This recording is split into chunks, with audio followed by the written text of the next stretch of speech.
and welcome to this episode 3 of the rEView podcast. I'm Natalie Turner, and today I'll be talking to founder and CEO of Vesiculab, Dimitri Aubert. We hope you enjoy the podcast, and please don't forget to like, subscribe, or comment at the end to let us know how we're doing.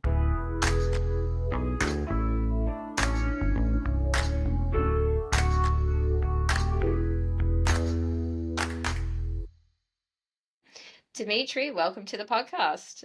So before we start talking about Vesiculab, I guess I just wanted to ask you a bit about yourself. So please, the floor is yours. Thank you, Natalie, and thank you very much for giving me the opportunity to present myself and what I've done so far in this small world of extracellular vesicles. Well, I guess that when it comes to me, it's all started with a small career in academia, I guess.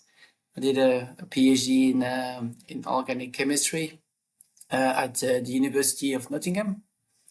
And that's what brought me to this country and start my professional life in this country. I guess that for me the academic career wasn't really as appealing as one in business, so that's why I went to that on that direction. And it all started really with business development. Working in company, dealing with chromatography equipment, and then after that, Raman spectrometry, and all these experience brought me towards instrumentation, really, and the desire to bring novelty to analytical instrumentation. And in 2011, I think, I joined iZON Science, so it's a company based in Christchurch, New Zealand. And at the time, it was really to try to get TRPS-based instrument more widespread towards in the field of nanoscience. And that's really early in these days, so at the end of 2011, that I started to encounter groups working on extracellular vesicles, actually. Going to Oxford University and a few other places, it was clear that this was a field that was taking off. There was a great desire to get better understanding of extracellular vesicles as nanoparticles at this stage. So it was really identifying and counting, and this is why the TRPS technology was used in these applications. And taking part to the first ICEV in Gothenburg in 2012 was really confirmation that this was going to be a big field. It was I'm not going to pretend it was a legendary meeting, but there was certainly a few anecdotes worth remembering, and those who were there still remember those. So yes, it's to me it was definitely an industry worth getting involved in, and really trying to think what could be useful to that field, and it took probably a few years, and then even the field to evolve to exactly realizing what it needed and what was going to bring it to excellence. I remember that back in 2015, I think, another ICEV, there was already many talks about flow cytometry and how it was probably the best tool to characterize EVs, but that conventional flow cytometers were not exactly cut for it, and that really grew in my mind. And when I met the founders of NanoFCM, I really thought that that's pretty much what nanoflow cytometry for extracellular vesicle should look like, basically.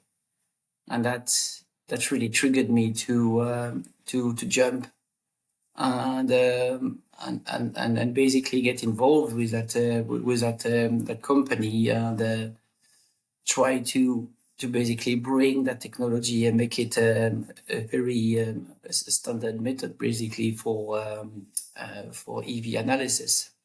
And I think it's really struck a chord because at the beginning it was a little bit like, okay, so what? You can do all you want. You want it, basically. You can measure particle size and concentration without labeling, and then you can do it with labeling and identifying biomarkers at the surface or even in the lumen of EVs. And I think again that was really something that struck a chord, because now you have many other companies supplying such instruments, probably more advanced now that the Nano FCM. And I think that within a few years, that's going to be probably the standard method to do analysis, besides obviously the ones that are currently used, but let's say higher throughput methods. So for me, that's really the philosophy has always been to try to figure out what the field, what could be useful to the field. And when it came to the next step, the stage, I thought that you have all these powerful instruments, and nanoflow is only one of them. You have super resolution microscopy, you have AF4, you have confocal, etc. Even FNTA is getting quite powerful now. And you think what good it is if you have all these powerful tools, but it takes ages and a lot of material to get a measurement. So it was really the experience of seeing the motion of sample preparation to get good results that told me that this was the next step in implementation. The measurement takes 1 minute, that's great, but if the prep takes 2 hours, nobody is going to benefit. And that's how that's really the philosophy that started Vesiculab. So Vesiculab is has been designed as a way to bring solutions that are really discrete, but that are all part of the EV analysis workflow. And these solutions are going to basically catalyze, hasten each of the steps in this workflow, starting with the labeling of EVs, and especially the removal of unbound dye and an antibody or other ligands that can be added to the surface or the lumen of EVs, because these are an impediment to a good analysis. They make the sample too complex, and it basically blurs the signal. It reduces the sensitivity and doesn't provide a true picture of what is the EV prep. So it applies for techniques that are sensitive to fluoro4, that reduces reducing the background and having better sensitivity for the signal. But it's true as well for proteomics, for example. If everyone knows that if you have excess contaminant protein, then it's basically preventing from a good analysis of the signal from the EVs. And all this needed to be fast, so that's why the efficiency and the speed, so removing it in 1 minute, to me was very important. So that's really for me the best example of the philosophy behind Vesiculab, is really trying to be in every lab for these little steps that need specialist solutions, but solutions that are not the big machine that takes 3 or 4 years to decide to buy, but the little reagents, the little consumables that are needed on an everyday basis. And the process of product development is really to keep identifying these pain points alongside the workflow and find a solution for them. One that is not something that I want to supply, but something that the field is going to adopt because it's simple and it's fast. Perfect. I mean, you touched on so many important things. I mean, and it's interesting because when you mentioned iZON, I didn't know that you started at iZON, but now it's in my memory that someone told me, I think at ICEV, that you used to work there.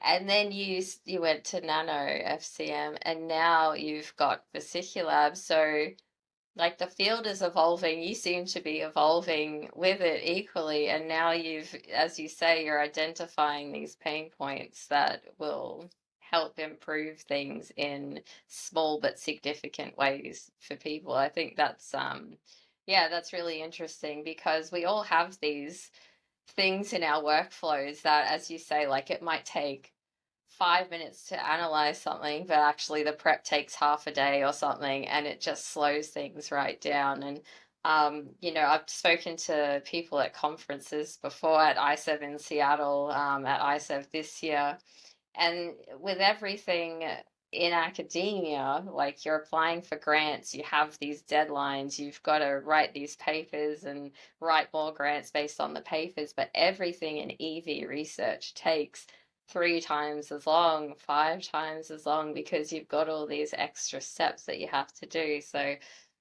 yeah, that's really quite insightful to identify this kind of bottleneck, I guess, and try and improve it for people.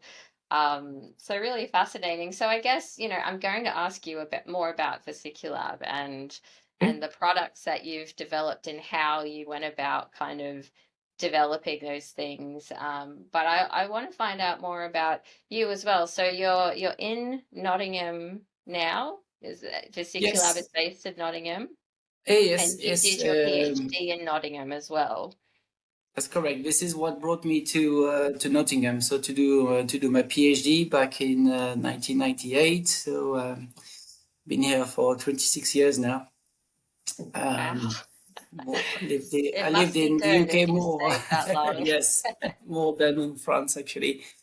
But that's good. And when you come from Normandy like I am, coming to the UK is not a big step, just across the channel. But it's yeah, it has been home for a long time, and it felt natural to start a company here. For the small story, iZON used to have an office in the same building that I'm based now. The Nano FCM's office is in Nottingham as well, so there's a connection to to Nottingham, possibly thanks to me. Yeah, definitely. Yeah, quite a little hub that's happening there. So before you came to the UK, you're in France. So obviously, like you had an interest in science growing up, or what made you choose the path of science and doing a PhD? Yes, it's funny because I always thought that I was going to be involved in history or science, and science won. But yes, I always had an interest in science, and I think it's especially chemistry. I think it really clicked. Synthetic chemistry came easily to me, and I felt it was fascinating to build life with the building blocks of petrol distillation. So to me, that was the fascination with synthetic chemistry that brought me to science.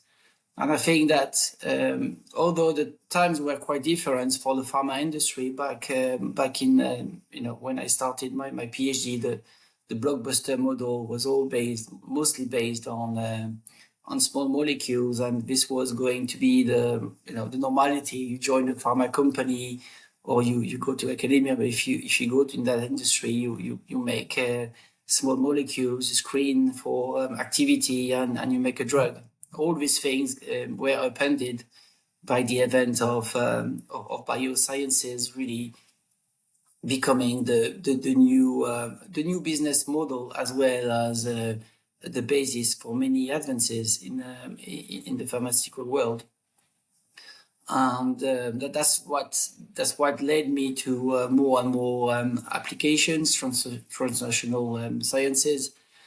And for example, joining iZON, there was no certainty that the applications were going to be in the bio-nano, but they ended up being in the bio-nano because besides EVs, you have nanomedicine, which are synthetic nanoparticles.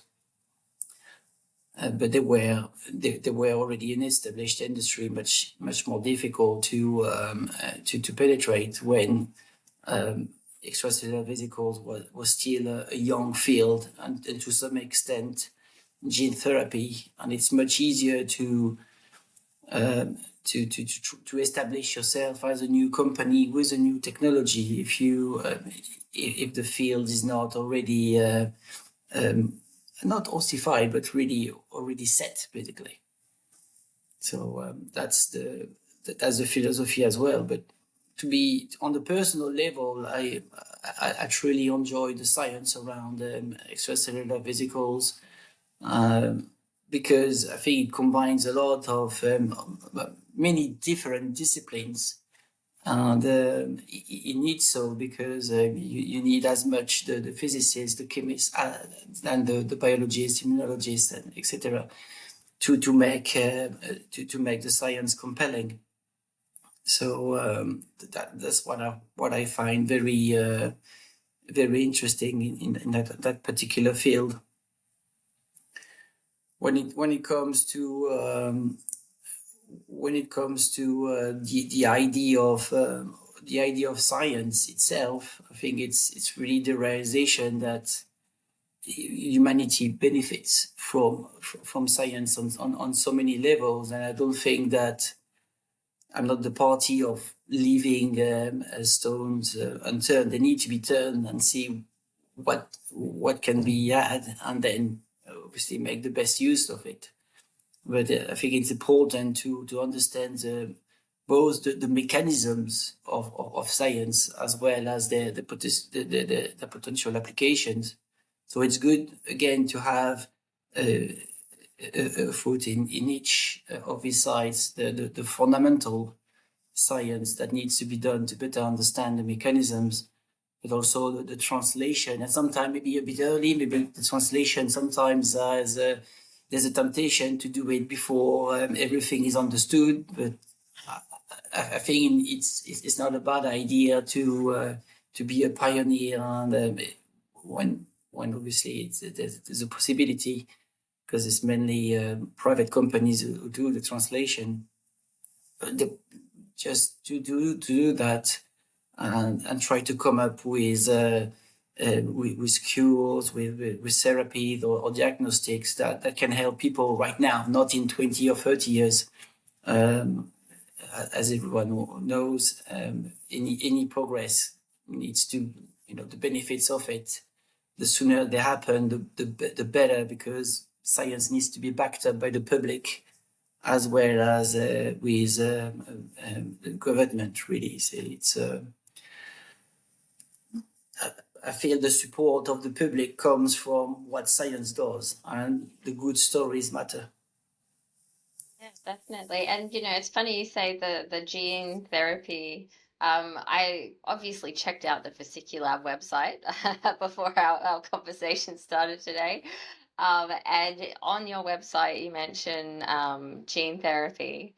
And I had in my mind, I was like, oh, is this something that Vesiculab is obviously leaning towards in the future, being involved in some kind of product development on that level? So is that kind of where you think it's headed, more like clinical applications too?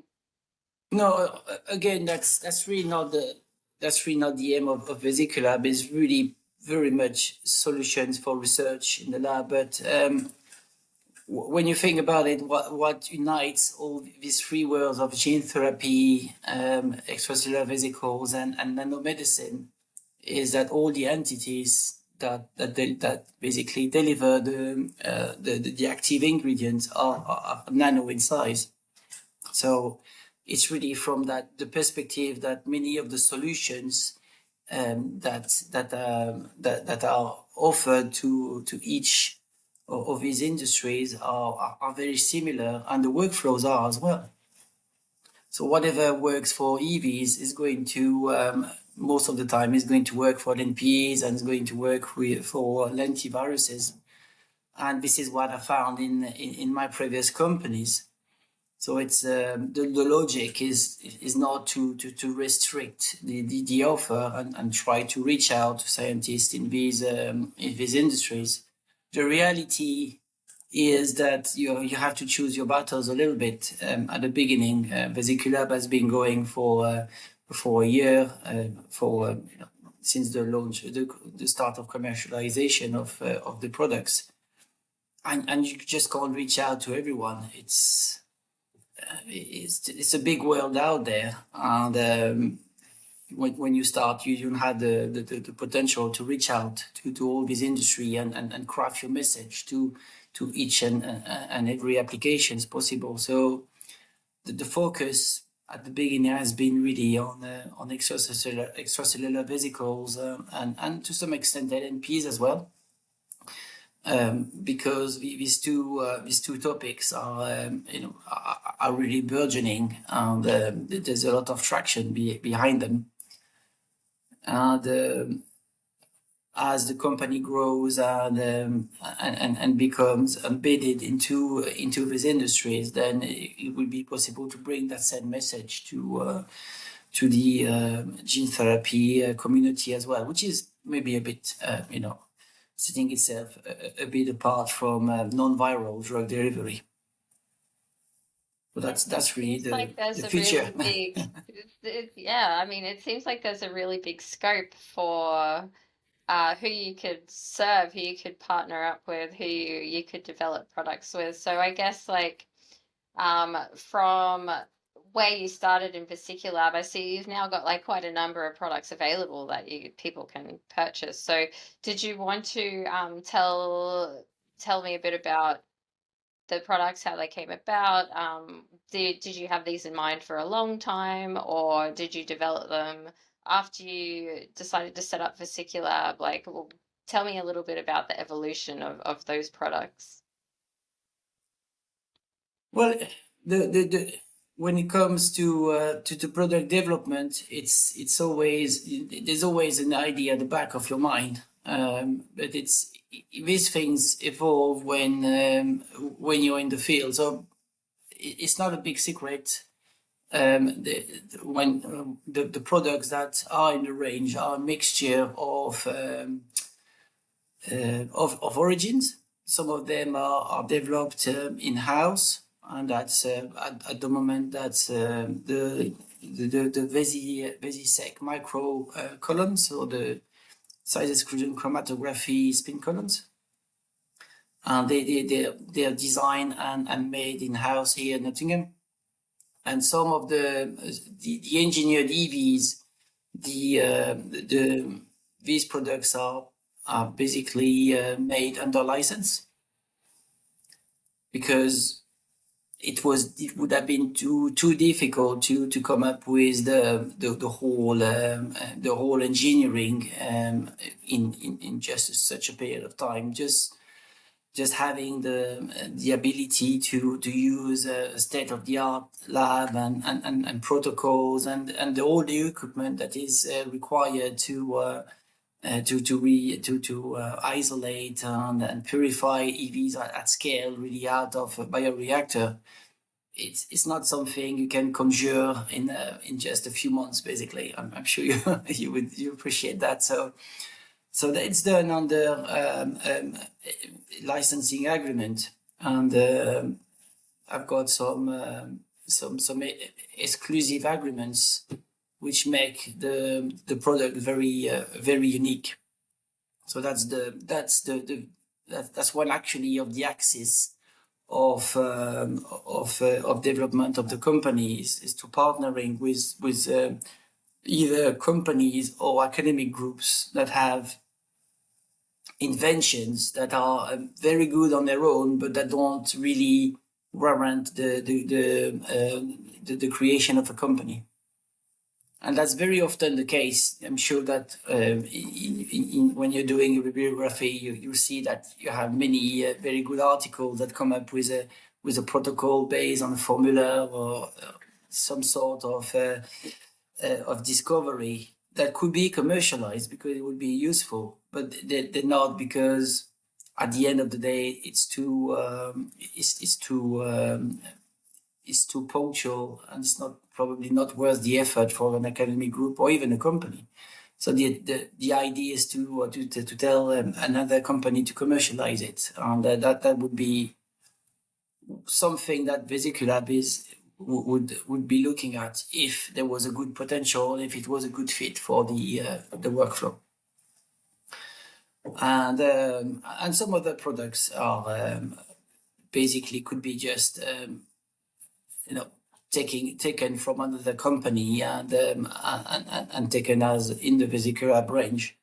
I try not to do that too frequently, because I don't think it's adding too much value. But again, it depends on the geography, it depends on the product. If, let's say, the product is coming from a country where it doesn't have a very wide reach, then Vesiculab might be a better platform to make it a success in the areas where we are very active, which is mainly Europe and Americas, and we have distributors for other countries.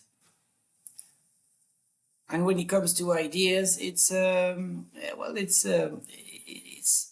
things come to mind quite over time, because you see people, you talk to people first, they tell you what they like.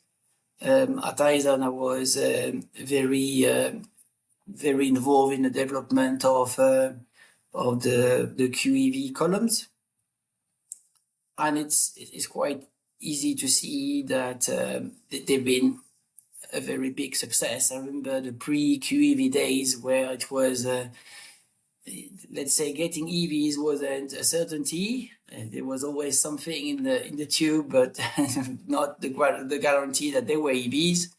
And I think that the use of size exclusion chromatography has really brought an element of certainty to the field and has allowed it to really blossom.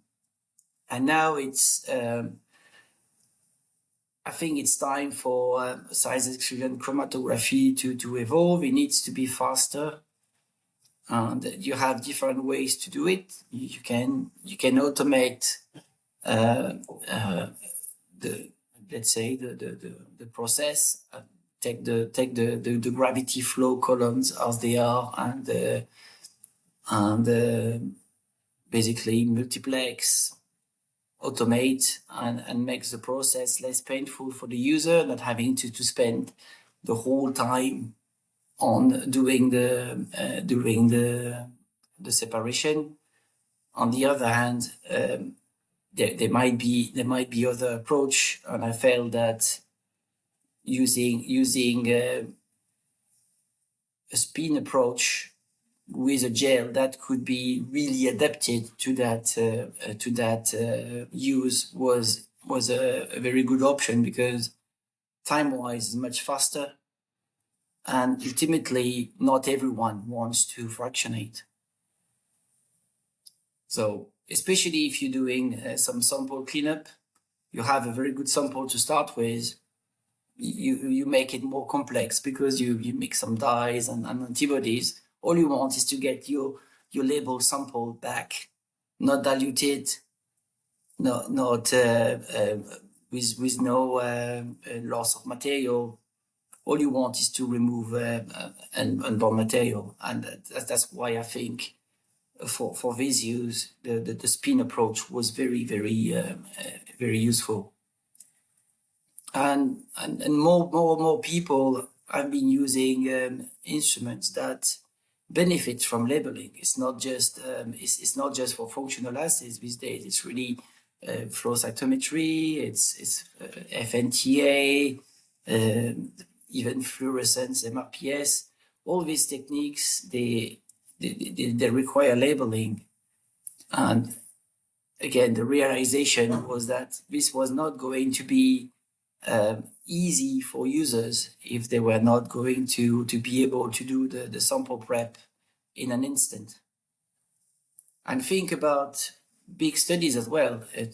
I'm sure that in your for some of your projects you had to prep many samples. If you make a big studies on patient samples, they can't be just on a dozen. Now to be statistically relevant, they probably need to be in 100. How do you do a simple cleanup step if you have to spend half an hour on each sample? It's really long. So time can be of the essence. Especially for PhD students, limited time to achieve great things.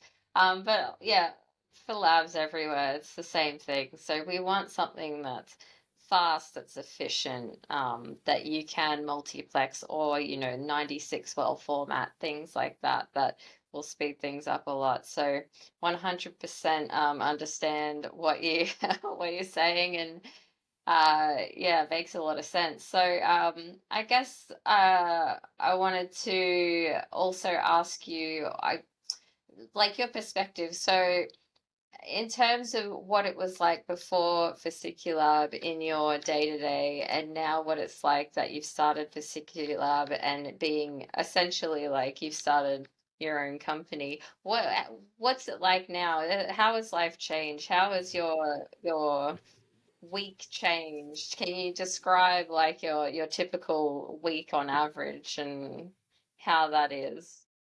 Yeah, that's a good question. It's very intense. It's very intense. Not that life was exactly dull when I was at iZON or Nano FCM. I think that's I really enjoy a high level of activity. I think being your own being the boss of your own company takes it to another level. It means that you need to be constantly aware. You wear many hats. The goal is to remove as many hats that you can as much as possible to make your life more bearable. That's a little bit the spirit. On the other hand, there's a very high level of satisfaction because starting with basically a blank page of paper and starting to write the story of your company and counting the successes as well that you can have. Anything at the beginning, your first LinkedIn post, your first kudos, your first order, the first publication, all these things. First I said, I suppose, for us.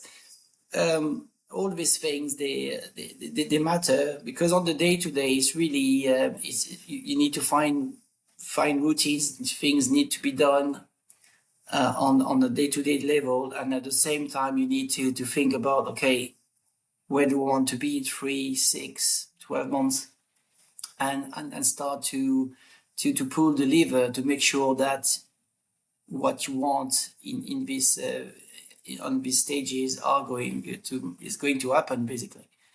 So things that were not envisaged a year ago happen just because over time they become evident, and actions need to be made to reach these goals.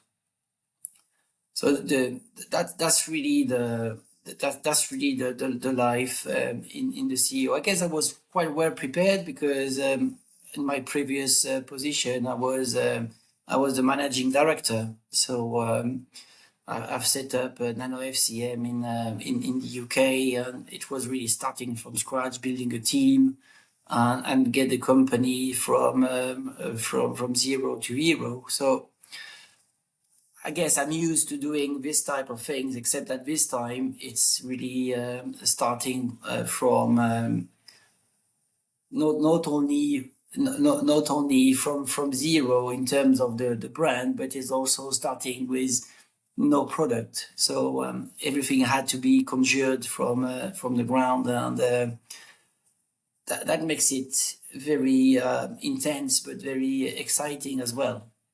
To me, it's really the response from the field. Obviously, I do it as a business, but it's really the deep satisfaction I have is to make scientists successful. If they are successful and they work faster and better, thanks to me, that's the ultimate reward. Basically, it means that I'm doing my job right. That's I didn't choose the path of setting up my own research group, but I really like to help succeed the people who have made that choice, and the PhD students who are going to be inspired by science being not always a long and winding road. If it can be made easier and more satisfying, then most people will choose to stay in that industry and apply themselves to it. So that's again, this is what keeps me going. As for me, it's not just the numbers; it's really just to see that people share my vision, and when they tell me yes, great, and it works, and we love it. It's not just because it's more sales. It's because it's somehow I've solved one of their many problems, and they are the better for it. Probably speak on behalf of a lot of people when I say thank you very much. We need people like you who are prepared to dedicate such time to improving these things that can help us move forward. So yeah, really amazing job. So I want to finish on maybe one maybe simple question. We'll see. So I guess so. Why extracellular vesicles? What kind of made you choose this path as opposed to sticking with straight chemistry or some other part of field of research? It's funny. I don't know. I think there must be an EV bug, because I see that many people get it, and once you have it, it's very difficult to get rid of it. I see very few people who are not fascinated and absorbed by EVs and getting out of the field. I think there's such a mixture of unknown, so yet to be discovered, and of let's say difficulty of doing the research that probably puts you at gives you the satisfaction that you're not doing something that anyone could. So I think that's the attraction. There's a lot of debate. It's not a dull part of science. There's a lot of debate. There's a lot of evolution as well. Definitely, the field is different to what it was when I started 13 years ago.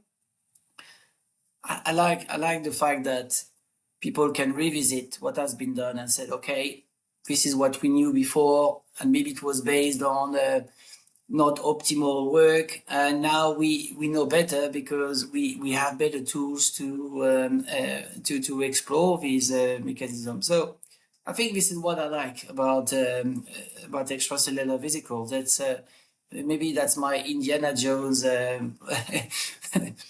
feeling. Like I like to explore, and I like to discover, and I like to think that I'm part of an adventure that is going to make the world richer in knowledge.